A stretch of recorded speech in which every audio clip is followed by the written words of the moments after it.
ಶಿವಮೊಗ್ಗ ಲೋಕಸಭಾ ಕ್ಷೇತ್ರದ ಅಭ್ಯರ್ಥಿಯಾಗಿರುವಂಥ ಗೀತಾ ಶಿವರಾಜ್ಕುಮಾರ್ ಅವರು ನಮ್ಮ ಜೊತೆ ಇದ್ದಾರೆ. ಅವರನ್ನ ಮಾತಾಡಿಸ್ತಾ ಹೋಗುವ ಯಾವ ರೀತಿಯಾಗಿ ಶಿವಮೊಗ್ಗ ಲೋಕಸಭಾ ಕ್ಷೇತ್ರದಲ್ಲಿ ಟ್ರೆಂಡಿಂಗ್ ಇರುವಂಥದ್ದು, ಯಾಕಂದರೆ ಈಗಾಗಲೇ ಮೋದಿ ಕೂಡ ಬಂದು ಹೋಗಿರುವಂಥದ್ದು, ಯಾವ ರೀತಿಯಾಗಿ ಟ್ರೆಂಡಿಂಗ್ ಇದೆ ಅಂತ. ನಾನು ಇವಾಗ ಶಿವಮೊಗ್ಗದಲ್ಲಿ ನಿನ್ನೆಯಿಂದನೇ ಸ್ಟಾರ್ಟ್ ಮಾಡಿರೋದು. ಭದ್ರಾವತಿಯಲ್ಲಿ ಸಂಗಮೇಶ್ವರ್ ಅವರು ನಮ್ಮ ಜೊತೆಗಿದ್ದರು. ಒಂದು 4-5 ಗಂಟೆಗಳಷ್ಟು ರೋಡ್ ಶೋ ಆಯಿತು. ಅಲ್ಲಿ ತುಂಬಾ ಸಪೋರ್ಟ್ ಇತ್ತು, ತುಂಬಾ ಸಪೋರ್ಟ್ ಇತ್ತು ಜನರದ್ದು. ಆಮೇಲೆ ಜೊತೆಗೆ ಶಿವಮೊಗ್ಗದಲ್ಲಿ ಕೂಡ ಹಾಗೆ ಇತ್ತು. ಆಮೇಲೆ ಎಲ್ಲ ಜನರ ಸಪೋರ್ಟು ಕಾಂಗ್ರೆಸ್ ಪಕ್ಷಕ್ಕೆ, ಅವರ ಆಶೀರ್ವಾದ ಕಾಂಗ್ರೆಸ್ ಪಕ್ಷಕ್ಕೆ ಮತ್ತು ನನಗಿದೆ ಅಂತ ನಾನು ಅಂದ್ಕೊಳ್ತೀನಿ. ಶಿವಮೊಗ್ಗ ಲೋಕಸಭಾ ಕ್ಷೇತ್ರದಲ್ಲಿ ಮಾಜಿ CM ಅವರ ಪುತ್ರ ಇರುವಂಥದ್ದು ಮತ್ತು ಮಾಜಿ CM ಅವರ ಪುತ್ರಿ ಇರುವಂಥದ್ದು, ಹೇಗೆ ಜನರು ಯಾವ ರೀತಿಯಾಗಿ ಅಕ್ಸೆಪ್ಟ್ ಮಾಡ್ಬೋದು ಅಂತ. Can you repeat this once? ಇಲ್ಲ, ನಮ್ಮ ಪಕ್ಷ, ನಾನು ಅಭ್ಯರ್ಥಿಯಲ್ಲಿ ಪಕ್ಷದ ಸೆಲೆಕ್ಷನ್ ಇದು. ನಾನು ನನ್ನ ಕೆಲಸ ಮಾಡ್ಕೊಂಡು ಹೋಗ್ತೀನಿ. ಆ್ಯಕ್ಚುಲಿ ಎದುರುಗಡೆ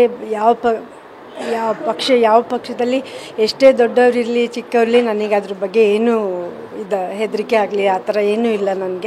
ನಾನು ನನ್ನ ಕೆಲಸಗಳನ್ನ ಮಾಡ್ಕೊಂಡು ಹೋಗ್ತೀನಿ.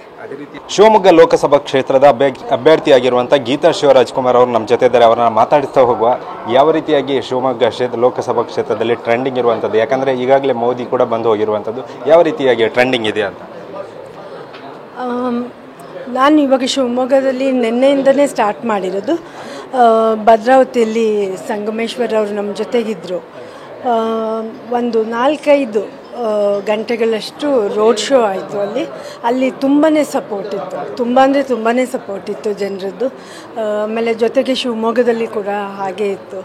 ಆಮೇಲೆ ಎಲ್ಲ ಜನರ ಸಪೋರ್ಟು ಕಾಂಗ್ರೆಸ್ ಪಕ್ಷಕ್ಕೆ, ಅವರ ಆಶೀರ್ವಾದ ಕಾಂಗ್ರೆಸ್ ಪಕ್ಷಕ್ಕೆ ಮತ್ತು ನನಗಿದೆ ಅಂತ ನಾನು ಅಂದ್ಕೊಳ್ತೀನಿ.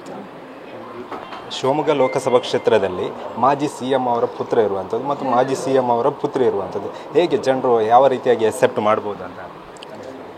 Can you repeat this once?